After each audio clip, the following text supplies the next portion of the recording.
In the heat of midday, the village well stood empty, its usual bustle of women and children gone, retreating from the scorching sun. A lone woman approached, her steps hesitant, carrying an earthen jar on her shoulder. She kept her head low, avoiding the gaze of anyone who might chance upon her. As she reached the well, she froze. A man sat there, his face serene, his eyes warm and kind. He was a stranger, clearly not from her village. "Will you give me a drink?" he asked, gently, his voice cutting through the silence. Startled, she hesitated. "You are a Jew, and I'm a Samaritan woman. How can you ask me for a drink?" Her voice carried a mix of confusion and bitterness. The divisions between their people were long-standing and deep. The man smiled. "If you knew the gift of God and who it is that asks you for a drink, you would have asked him, and he would have given you living water." "Living water?" she repeated, puzzled. "Sir, you have nothing to draw with, and the well is deep. Where can you get this living water?" "Everyone who drinks this water will be thirsty again," he replied, gesturing to the well. "But whoever drinks the water I give them will never thirst. Indeed, the water I give will become in them a spring of water welling up to eternal life." Hope flickered in the woman's eyes, a feeling she had long buried. "Sir, give me this water so that I won't get thirsty and have to keep coming here to draw water."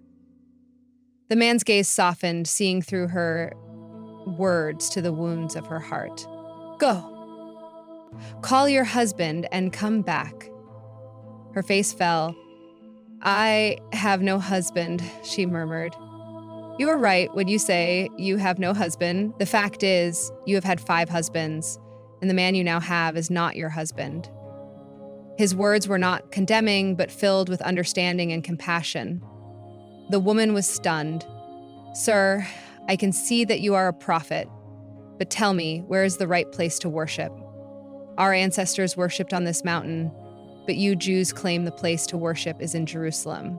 Believe me," he said, "a time is coming when you will worship the Father neither on this mountain nor in Jerusalem. True worshipers will worship the Father in spirit and in truth, for they are the kind of worshipers the Father seeks." Her heart burned with wonder and a strange sense of joy. "I know that Messiah is coming. When he comes, he will explain everything to us." The man looked into her eyes and said, "I, the one speaking to you, I am he." Tears welled up in her eyes.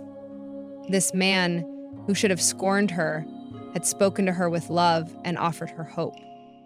Leaving her jar behind, she ran back to the village, shouting, "Come, see a man who told me everything I ever did." Could this be the Messiah? The villagers followed her, drawn by her transformation. As they listened to Jesus, many came to believe in him, finding hope and love in his words. This encounter, known as the story of the Samaritan woman at the well, shows how Jesus' love breaks barriers and offers hope to the brokenhearted.